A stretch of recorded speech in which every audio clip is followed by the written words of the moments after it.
So for the next part of your assignment, you are going to do what's called stoichiometry, which is to predict the amount of product that you will get from reacting a certain amount of reactants.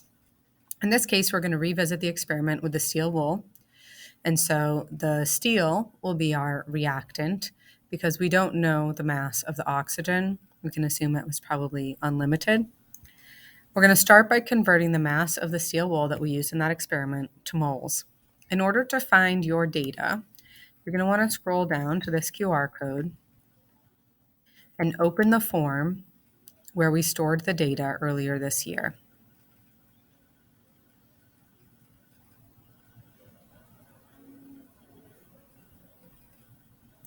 I'm going to click Edit Your Response, and then I'll be able to see what the mass of the iron was right here. The steel wool, which is made mostly of iron, had a mass of 3.08 grams before it was burned. You'll want to click on your Google form and find out what the mass of your steel wool was at the beginning. If it's much higher than 3 grams, it's possible that you weighed the tray and the steel wool at the same time. If that's the case, you could subtract 3 grams from your result in order to get just the mass of the iron, but only if it's much higher than 3. So 3.08 grams is going to go right here. And we need to calculate the molar mass of iron. And since iron is just an atom as opposed to a molecule, we can use the atomic mass for iron, which we find in the periodic table. So we're going to look for Fe in the periodic table, and we're going to record the small number that we see under the element symbol.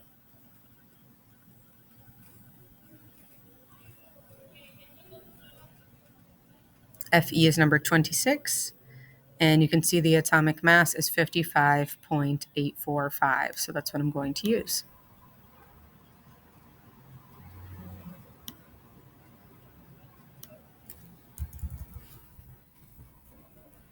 What I'm looking for are the moles of iron, which we don't know, but we can convert the mass from the scale to moles using the molar mass because we know this represents 55.8 grams per mole. I'm going to use the formula. So the mass of my known was 3.08, and that was the iron. The molar mass of iron is 55.845. So those are both iron on the top. And then on the bottom,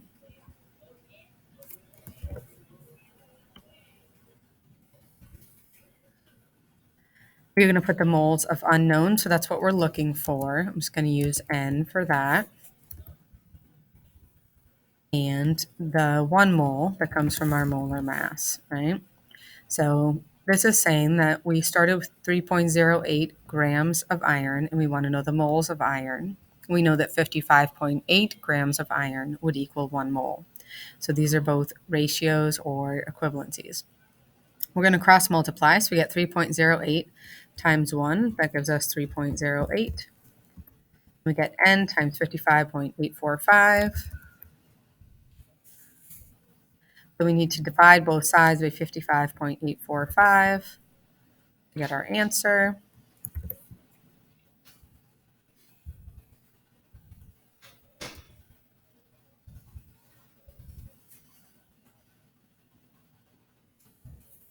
These 55s over here are going to cancel out, and our answer will be N equals whatever you get when you divide 3.08 by 55.845. If I put that in my calculator, I get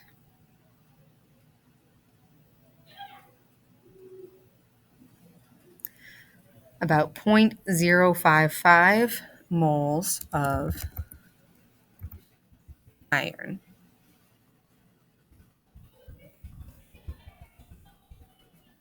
And I would say that this makes sense because we know that 1 mole of iron is 55 grams, and we only measured 3 grams on the scale, so we would expect that we have much less than 1 mole.